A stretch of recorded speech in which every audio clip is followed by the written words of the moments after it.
La grandeur, quel mot à la fois simple et profond. Pour certains, elle est un héritage, un legs laissé par ceux qui les ont précédés. Pour d'autres, elle est le fruit d'un accomplissement forgé dans la sueur, le sacrifice et les nuits blanches. Et puis, il y a ceux, parmi les plus rares, qui n'ont jamais cherché la grandeur mais à qui elle a été imposée. Ce sont ceux qui n'ont pas demandé que le poids du monde repose sur leurs épaules, mais qui l'ont porté avec une résilience qui suscite l'admiration. Que se passe-t-il lorsque la grandeur n'est pas un choix? Lorsque la vie ne vous donne pas la courtoisie de vous poser la question, mais vous impose plutôt une exigence, levez-vous, affrontez, et prouvez que vous en êtes digne? Ce sont ces moments qui forgent les élus, ceux destinés à laisser une empreinte indélébile dans l'histoire. Ils ne sont pas définis par les chemins qu'ils empruntent, mais par les épreuves qu'ils traversent, les cicatrices qu'ils portent et leur refus de céder. Les élus, des légendes forgées dans l'adversité, peut-être avez-vous entendu parler de leurs histoires. Des récits de réalisations extraordinaires, de chances impossibles, de victoires arrachées aux griffes du désespoir. Vous les avez peut-être doutés, les ayant écartés comme des mythes ou relégués dans le domaine de la fiction. Mais voici une vérité indéniable que même les élus ont apprise, souvent à la dure: vous ne pouvez pas les battre. Pas parce qu'ils sont intouchables ou infaillibles, mais parce qu'ils possèdent un esprit indomptable qui refuse de s'éteindre. Pensez aux métaux les plus résistants. Ils ne naissent pas dans la tranquillité et le confort, mais sont forgés dans une chaleur ardente, formés par des marteaux de pression immenses. Les élus ne sont pas différents. Leurs vies sont un creuset de douleurs, de pertes et d'adversités qui briseraient les âmes non préparées. Pourtant, ils survivent, non pas parce qu'ils sont chanceux, mais parce qu'ils sont inévitables. Lorsque la vie leur assène ses coups les plus durs, ils ne s'effondrent pas. Au contraire, ils se relèvent, ensanglantés mais invincibles, avec un sourire en coin et un feu dans les yeux qui dit « C'est tout ce que tu as ». Leur pouvoir ne réside pas dans leur invincibilité, mais dans leur détermination. Ils sont l'incarnation de la résilience, des guerriers de l'âme qui transforment leurs blessures en armes et leurs échecs en carburant. Ils ne se contentent pas de vivre, ils conquièrent. Ils ne se contentent pas de survivre, ils prospèrent. Et c'est cela qui les rend extraordinaires. Ce n'est pas un conte ordinaire alors, tenez-vous prêts et préparez-vous. Ce n'est pas un récit typique de héros aux morales irréprochables ou de vilains à intentions transparentes. Les élus vivent dans un monde peint de nuances de gris, où la survie est un art et où le triomphe a un prix. Leurs histoires ne sont pas joliment emballées dans des rubans de justice ou de rédemption. Elles sont brutes, réelles et sans excuse.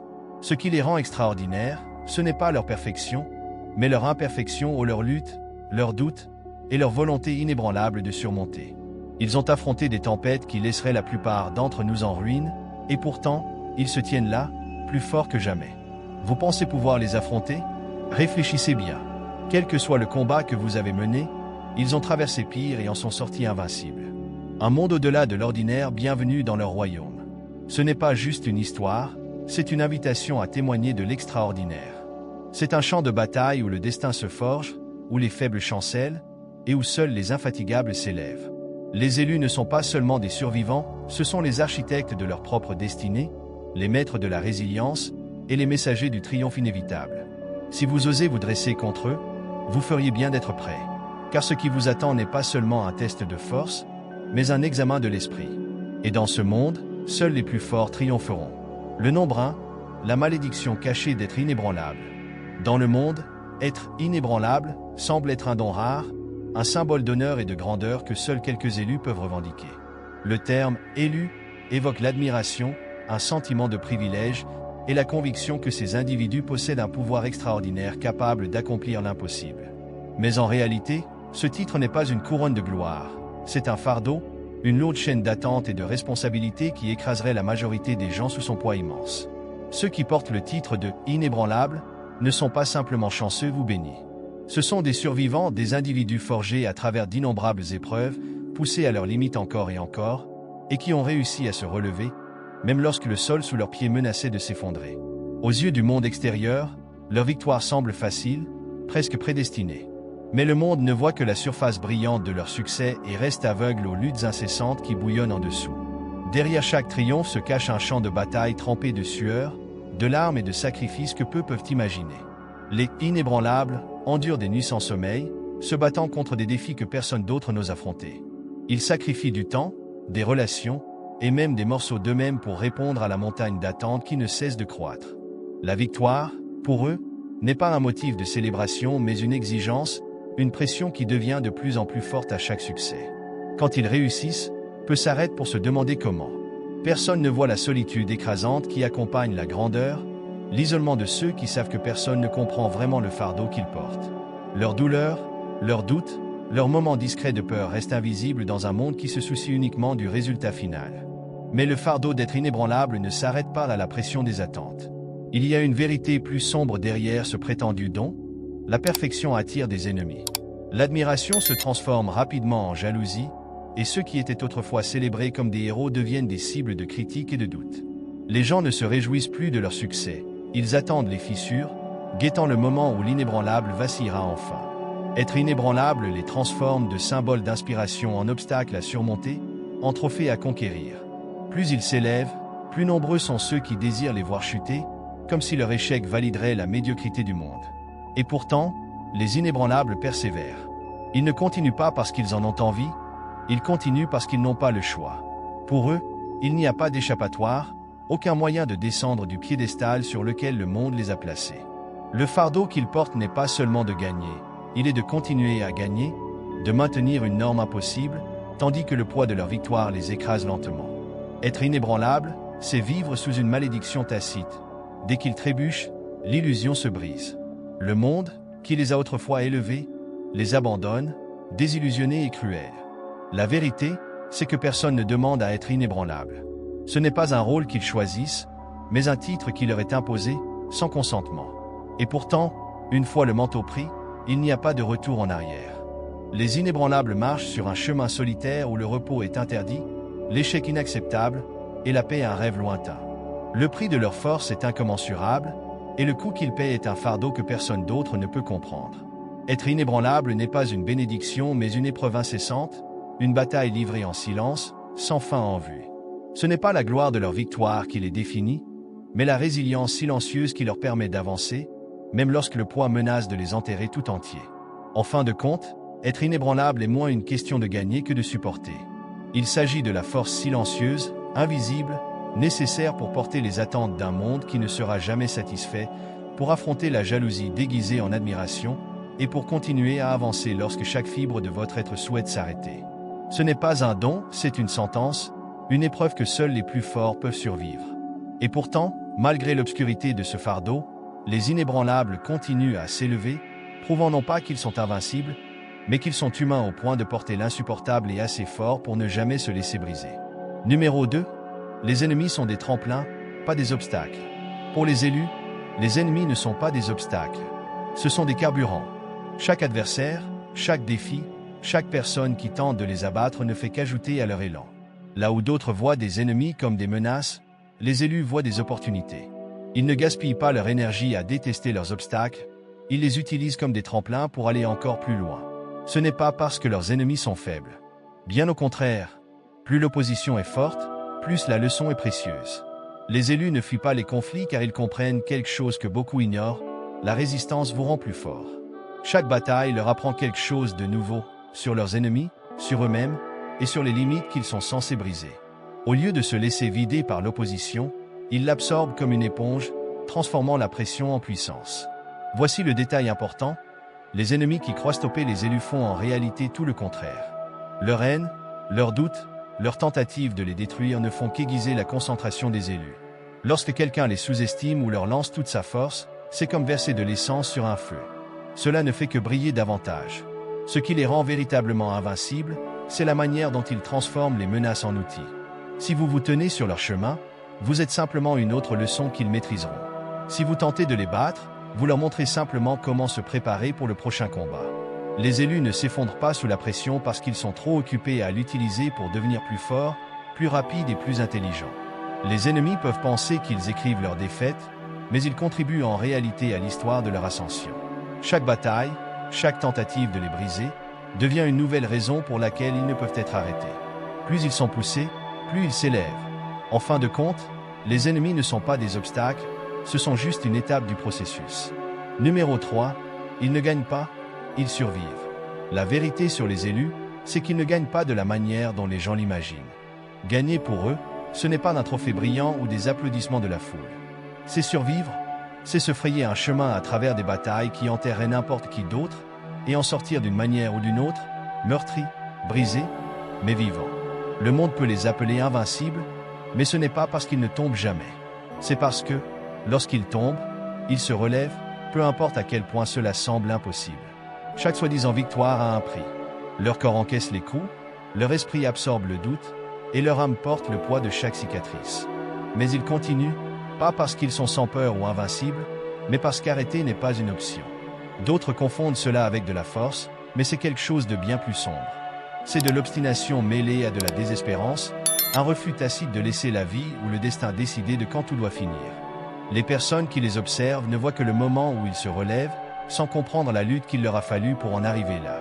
Elles ne voient pas les nuits où les élus doutaient d'eux-mêmes, où ils se demandaient pourquoi ils continuaient à se battre. Aux yeux du monde extérieur, la survie ressemble à de la gloire, mais pour eux, c'est simplement la réalité d'être ce qu'ils sont. Ce qui les distingue, ce n'est pas le talent ou la compétence. C'est leur capacité à souffrir plus longtemps, plus fort et plus profondément que quiconque. Quand d'autres abandonnent parce que la douleur devient insupportable, les élus avancent, se traînant à travers l'enfer s'il le faut. La survie n'a rien de glamour, mais c'est ce qui les rend invincibles. Ils n'ont pas besoin de perfection pour gagner, ils ont juste besoin de survivre à tout ce qui tente de les arrêter. Et c'est ce qu'ils font, encore et encore, jusqu'à ce qu'il ne reste plus personne debout à part eux. Numéro 4, infaillible n'est pas invincible. Être infaillible ne signifie pas l'être parfait. Cela ne veut pas dire que l'on ne se blesse pas, que l'on ne trébuche pas, ni que l'on ne perd jamais. Les élus saignent comme tout le monde. Ils connaissent intimement la douleur ou l'échec, l'épuisement, l'humiliation. Mais ce qui les distingue, c'est ce qui se passe ensuite. Alors que d'autres laissent la défaite les définir, les élus l'utilisent comme un carburant. Chaque chute devient une occasion de se relever plus fort, plus sage et plus déterminé qu'auparavant. Pour eux, la défaite n'est pas la fin, c'est un commencement, une leçon, une étincelle, un défi pour devenir meilleur qu'ils ne l'étaient.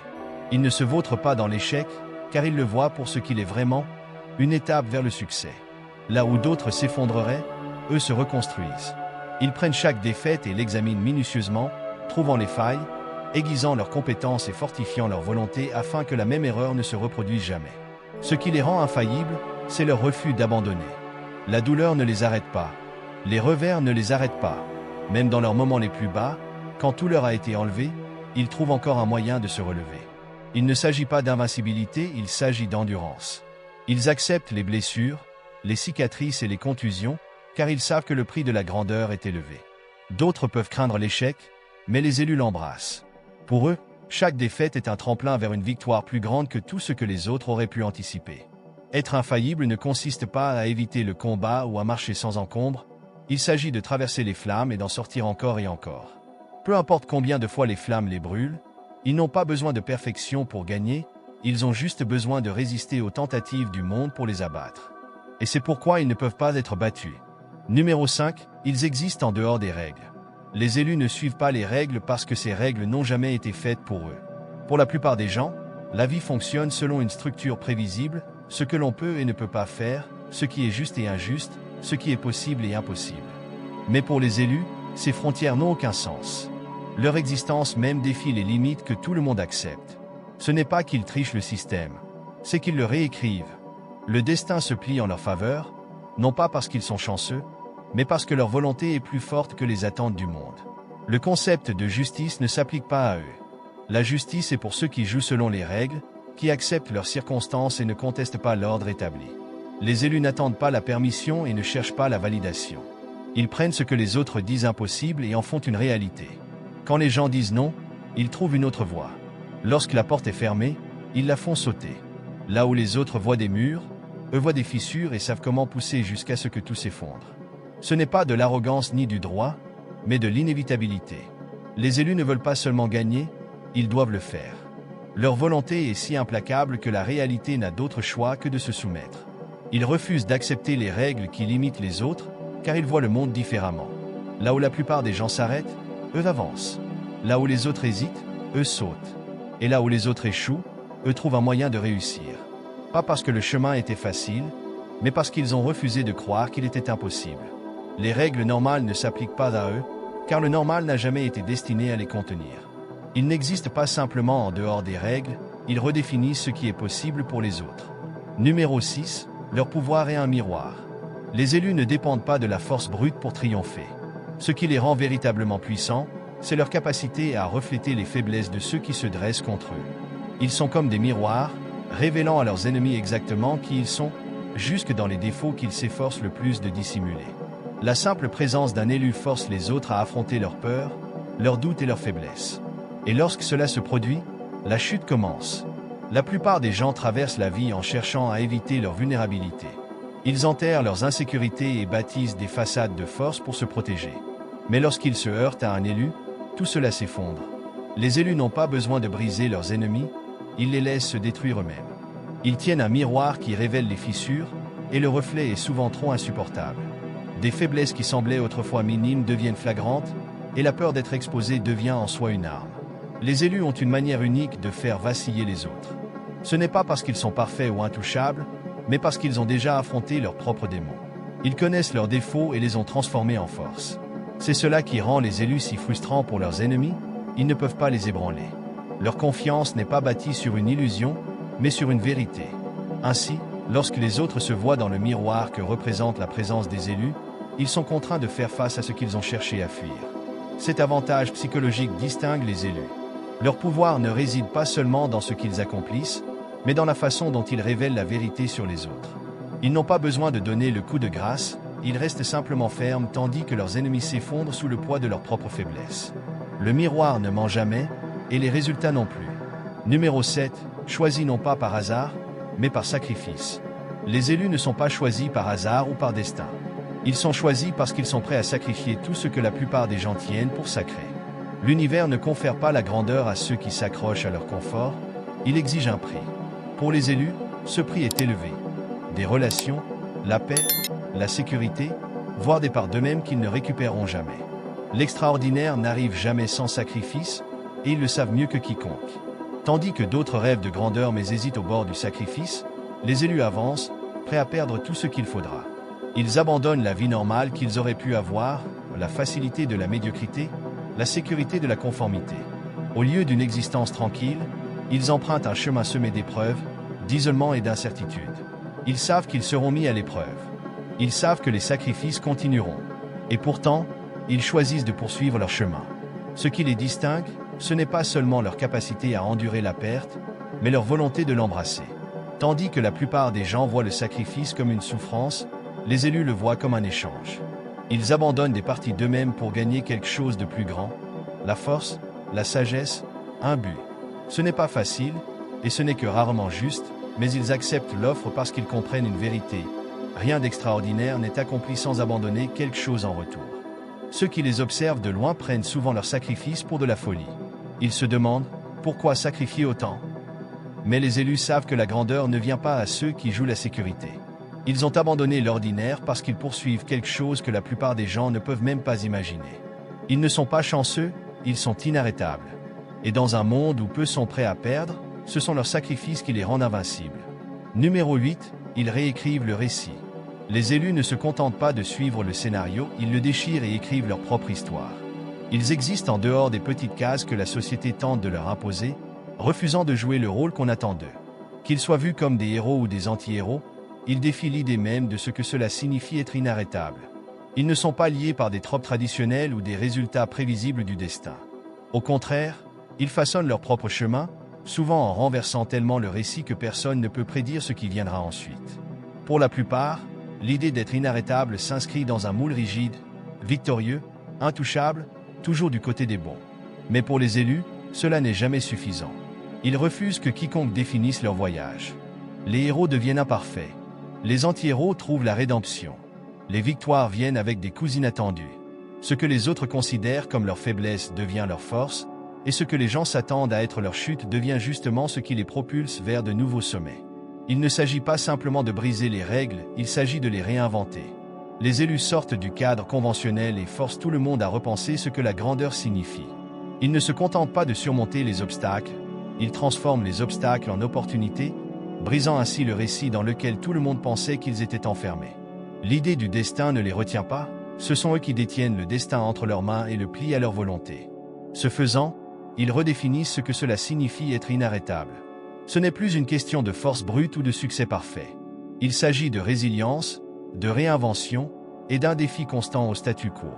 Les élus ne se contentent pas de vivre à travers leurs histoires, ils les réécrivent, encore et encore, de façon que personne n'aurait pu anticiper. Et ce faisant, ils rendent impossible pour quiconque de copier leur chemin. Numéro 9, la victoire est un trône solitaire. La victoire a un coût, et pour les élus, ce coût est la solitude. Les gens les admirent, célèbrent leur triomphe, et même acclament leur nom. Mais l'admiration n'est pas la même chose que la compréhension. Pour ceux à l'extérieur, les victoires des élus semblent glorieuses, presque sans effort. Ce qu'ils ne voient pas, c'est le prix à payer pour être au sommet. La série invaincue que les autres envient est précisément ce qui les isole. Le chemin vers la grandeur est une voie que personne d'autre ne peut emprunter. Les sacrifices qu'ils font, les fardeaux qu'ils portent, et les batailles qu'ils endurent leur appartiennent uniquement. D'autres peuvent essayer de marcher à leur côté pendant un moment, mais tôt ou tard, ils se retirent incapables de suivre le rythme ou réticents à partager la souffrance. Les élus apprennent vite que personne d'autre ne peut porter le poids de leur chemin. Ils se tiennent seuls, non pas parce qu'ils le veulent, mais parce que personne d'autre ne peut. Ce qui rend les choses plus difficiles, c'est que les gens projettent souvent leurs attentes sur les élus. Ils deviennent des symboles d'espoir, de force et de perfection. Mais les symboles ne sont pas des gens. Le monde aime acclamer ses champions, mais il s'arrête rarement pour se demander comment ils se sentent. La solitude n'est pas simplement un effet secondaire de leur victoire, elle devient une part essentielle de ce qu'ils sont. Pour les élus, gagner ne crée pas de connexion, cela érige des murs. Les gens voient le résultat, pas la lutte. Ils voient les victoires, pas les cicatrices. Et comme les élus trouvent toujours un moyen de gagner, personne ne pense qu'ils ont besoin d'aide. Alors, ils continuent, les épaules lourdes du poids de leur propre légende, regardant du haut d'un trône que personne d'autre ne peut atteindre, se demandant si quelqu'un comprendra un jour à quel point il est solitaire au sommet. Numéro 10, ils se brisent avant de gagner. Avant que les élus ne s'élèvent vers la grandeur, ils doivent d'abord se défaire. Il y a toujours un moment, un point de rupture, où tout ce pourquoi ils ont travaillé s'effondre. Ce n'est pas joli, et cela n'est pas facile à regarder. Ils sont poussés à leurs limites, écrasés sous le poids de l'échec, du doute et de la perte. Dans ces moments, ils ne sont pas les figures inaccessibles que tout le monde admire. Ils sont bruts, vulnérables et complètement brisés. Ils perdent tout ce qui les définissait autrefois, et pendant un instant, il semble qu'ils ne survivront pas. Mais c'est dans cette destruction que quelque chose de puissant se forge. Ils ne se reconstruisent pas pour redevenir ce qu'ils étaient. Ils deviennent quelque chose de totalement nouveau. L'ancienne version d'eux-mêmes est disparue, et à sa place, émerge celle qui ne peut être brisée, celle qui comprend à quel point la douleur peut être profonde et choisit malgré tout de se relever. C'est dans ces moments les plus sombres, lorsque le monde semble s'effondrer, que les élus découvrent ce dont ils sont vraiment faits. Ils trouvent une force qu'ils ne soupçonnaient pas, une résilience née de ce qui était censé les détruire. La véritable force des élus ne vient pas de l'évitement de la destruction, elle vient du fait de la survivre et de revenir plus fort. Chaque fois qu'ils sont brisés, ils apprennent quelque chose d'essentiel sur eux-mêmes, quelque chose qui les rend inébranlables. La prochaine fois qu'ils feront face à l'impossible, ils se briseront, mais ne resteront jamais brisés. C'est ce qui les rend invincibles. Ils savent à quelle profondeur ils peuvent descendre, et lorsqu'ils se relèvent, ils le font avec une force implacable que personne ne peut nier. En fin de compte, ce ne sont pas les victoires qui les forgent. Ce sont les moments où ils ont été détruits et ont dû tout reconstruire à partir de rien. C'est là que leur véritable nature, invincible, prend naissance. Numéro 11, l'échec les alimente. La différence entre les élus et les autres réside dans la façon dont ils réagissent à l'échec. Tandis que la plupart des gens laissent la défaite briser leur confiance, les élus se mettent en colère. Ils ne se vautrent pas dans la déception ni ne laissent l'échec les définir. Au contraire, ils l'utilisent comme un carburant, canalisant la frustration, l'amertume et la rage en quelque chose de plus puissant. Ce qui briserait les autres ne fait que les renforcer. L'échec n'est pas un revers, c'est une invitation à évoluer. Chaque fois qu'ils échouent, chaque fois que quelque chose ne se passe pas comme prévu, ils ressentent le feu de l'injustice brûler en eux. Ce n'est pas la piqûre de la défaite sur laquelle ils se concentrent, mais le désir ardent de s'assurer que cela ne se reproduira plus jamais. Les élus comprennent quelque chose que beaucoup ignorent, la croissance ne se fait pas dans le confort. Elle naît de la lutte, des moments où l'on est poussé à ses limites et où l'on doit creuser plus profondément que ce qu'on aurait cru possible.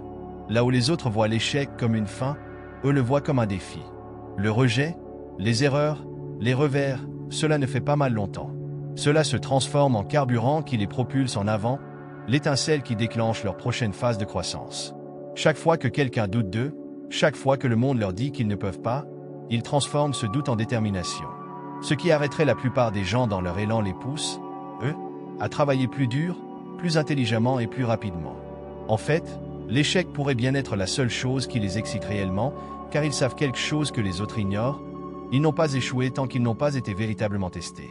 Et lorsqu'ils échouent, ils l'utilisent pour alimenter leur prochaine évolution, s'assurant que la prochaine fois, rien ni personne ne pourra les arrêter. Numéro 12. Leur héritage est plus grand que leur combat. Les élus ne sont pas définis par les batailles qu'ils mènent ou par les victoires qu'ils remportent.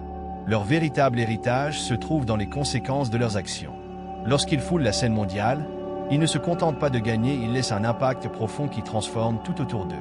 Les ondes de leurs actions vont bien au-delà de leurs conquêtes personnelles, touchant des empires, des idéologies et des systèmes entiers. Chaque victoire n'est pas seulement un triomphe personnel. C'est un catalyseur de changement, un signe que les anciennes façons de faire s'effondrent et que quelque chose de nouveau émerge à leur place. Ce que beaucoup ne voient pas, c'est qu'être invincible n'est pas leur objectif final, c'est la fondation, le point de départ. À partir de là, les élus concentrent leur attention sur quelque chose de bien plus puissant, transformer le monde lui-même. Ils ne se contentent pas de renverser leurs ennemis, ils démantèlent les systèmes qui ont permis à ces ennemis de prospérer. Ils remettent en question les structures mêmes qui maintiennent la société unie, interrogeant ce qui a été accepté comme normal et exposant les fissures que d'autres refusent de voir. Les élus ne se contentent pas de changer le cours de l'histoire par leurs actions, ils la réécrivent entièrement. Ils déclenchent des révolutions, changent de paradigme et modifient profondément la manière dont les gens pensent. Il ne leur suffit pas d'être invincibles, ils doivent s'assurer que le monde qu'ils laissent derrière eux soit fondamentalement différent de celui dans lequel ils sont entrés. Leurs combats ne sont que le premier pas. Le véritable travail réside dans le changement qui traverse le temps, bien après que leur victoire ait été oubliée. En fin de compte, les élus ne sont pas mémorisés pour leur record parfait ou leur force inégalée. Ils sont mémorisés pour ce qu'ils ont construit, détruit et transformé. Leur héritage ne réside pas dans les batailles qu'ils ont menées. Il réside dans le monde qu'ils ont laissé derrière eux, éternellement altéré par leur volonté, leur vision et leur refus de se contenter du statu quo. Les élus ne sont pas simplement des champions dans le sens traditionnel. Ce sont des perturbateurs, des visionnaires, ceux qui tordent et brisent les règles mêmes de l'existence. Les élus, un voyage au-delà de la gloire. Le chemin des élus n'est pas une route droite pavée de facilité et de certitude. C'est une quête périlleuse et implacable de quelque chose de si profond, de si monumental, qu'il échappe souvent à la compréhension des esprits ordinaires. Ils saignent, ils trébuchent, ils perdent. Et pourtant, à chaque chute, ils se relèvent, non pas les mêmes, mais plus forts, plus affûtés, plus résolus. Chaque défaite n'est pas un échec mais un tremplin, chaque perte une leçon qui taille leur volonté en une force indomptable. Leur voyage ne consiste pas à éviter la destruction, mais à l'embrasser comme un creuset, un processus de transformation qui donne naissance à une version d'eux-mêmes inflexible et imparable. Mais ces individus ne se contentent pas de renaître des cendres de leurs épreuves, ils les transcendent. Ils brisent les attentes imposées par la société, défient les limitations posées par l'histoire et réécrivent les récits qui cherchaient autrefois à les confiner. Être invincible ne consiste pas à être intouchable, il s'agit de posséder une résilience si profonde qu'aucune force sur Terre ne peut les maintenir à terre. Pour les élus, chaque bataille, chaque obstacle, chaque revers n'est qu'un prélude à quelque chose de bien plus grand que la victoire elle-même. C'est la quête d'un but si transformateur qu'il redéfinit ce que signifie la victoire. La véritable grandeur, pour eux, n'est pas mesurée par des médailles ou des trophées. Elle n'est pas définie par les applaudissements fugaces de la foule. Au contraire, elle se voit dans les mondes qu'ils altèrent, les vies qu'ils touchent et les héritages qu'ils laissent derrière eux. Ils ne se conforment pas aux règles, car ils comprennent une vérité simple. Les règles n'ont jamais été faites pour des visionnaires comme eux. Ils ne sont pas là pour suivre les chemins tracés par d'autres, ils sont là pour en forger de nouveaux. Leurs histoires ne sont pas pour la gloire personnelle, mais pour la création d'une réalité où leur présence laisse une marque indélébile. Ils ne jouent pas simplement le jeu, ils réécrivent son tissu même. Lorsque vous observez les élus, ne vous contentez pas d'admirer leur réussite. Regardez de plus près, et vous verrez la flamme qui brûle sous la surface. C'est une flamme allumée par leurs échecs, alimentée par leur lutte et soutenue par leur vision d'un avenir bien plus grand qu'eux-mêmes. Leur force ne vient pas de l'absence de difficultés, mais de leur capacité à les embrasser, à les transformer en combustible pour leur voyage. Ils ne se contentent pas de réussir, ils transforment, innovent et inspirent. Ils sont les architectes d'un avenir où l'impossible devient inévitable. Si cette histoire résonne en vous, si le récit des élus éveille une étincelle dans votre âme, ne laissez pas cela s'arrêter ici. Abonnez-vous et rejoignez-nous pour explorer les histoires méconnues de résilience, d'ambition et de transformation. Faites partie d'une communauté qui célèbre ceux qui osent défier les obstacles, qui défient l'impossible et qui inspirent les autres à faire de même. Ne vous contentez pas de regarder leur voyage, devenez en acteurs. Ensemble, nous pouvons réécrire le récit et construire un héritage qui transcende le temps. Ce n'est pas seulement une histoire, c'est un mouvement. C'est un appel à l'action pour tous ceux qui osent rêver plus grand, viser plus loin et croire en la puissance de la transformation. Les élus sont la preuve que l'impossible n'est qu'un point de départ, et à chaque pas, ils nous rappellent que la grandeur est à portée de main, à condition d'avoir le courage de la saisir. Que Dieu vous bénisse, et bienvenue dans le voyage d'une vie.